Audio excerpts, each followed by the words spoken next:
Hey, what's going on, CoinOpTV subscribers? Robert Welkney here, and in this video, I want to talk about another Shaw Brothers classic, this time around, The Assassin, which I have on Blu-ray here, that just came out as part of the Shaw Brothers Classics collection from Shout Factory, and this is from 1967, directed by Chang Cheh, one of my favorite Shaw Brothers directors. I'm going to give my letter score right at the end of this video, and you'll have to let me know what you think of The Assassin if you've seen this movie in the comments below. Let me get to the IMDb synopsis. Yu is a swordsman who is betrayed by a jealous rival, but initially seeks a life of simple pleasures until an accidental meeting with another patriot sends him back on the road to bloody, brutal vengeance. So this movie stars Wang Yu, who you can see prominently featured on the cover here.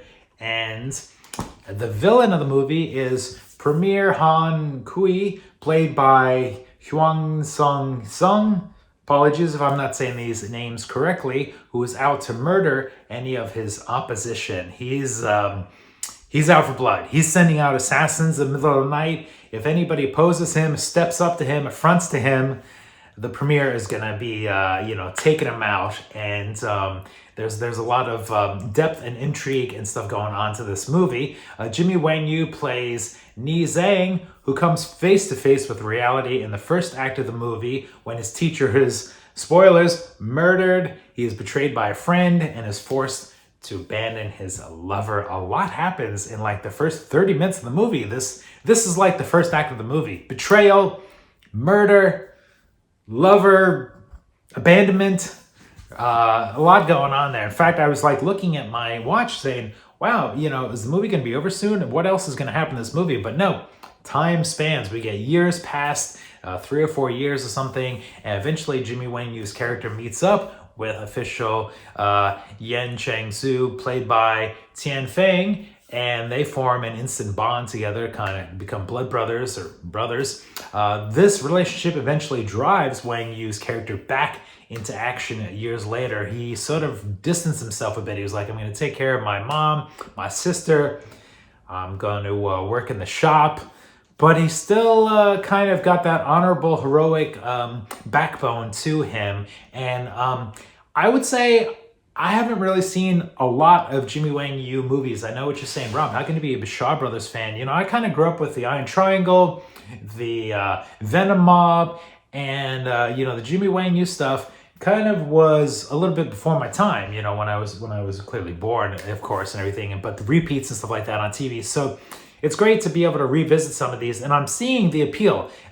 His face, his look, his voice, he definitely has star quality, although he kind of reminds me a lot of like David Chang as far as his small body physique to him and not really looking that imposed. I mean, luckily he's using a sword in this, so that sort of helps. You don't have to watch Jimmy Wang Yu try and throw a kick when he's got a sword in his hand. So I would say that this movie has high melodrama. There's a lot of sweeping shots of people staring off into the distance with music swelling, kind of reminding me of like 1950s American cinema with some of the shots going on with that. There's a lot of high drama, high melodrama in the first and third act. It drags a little bit in the middle, which is when I was kind of like, okay, well, let's ramp things up. Let's get things going. I kind of wrote down my notes. You could nickname this the two-armed swordsman, considering how many movies Jimmy Wang Yu has made with only one arm. So that's kind of an interesting aspect if you want to see him, with two swords, although he's, for the most part, with two arms, one sword. But that's kind of just like a funny thing. And so anyway, let me get to my letter grade. I'm rambling here. I did enjoy the movie, but again, kind of on the average side for me. I'm going to give it a letter grade of a C-, which is fun.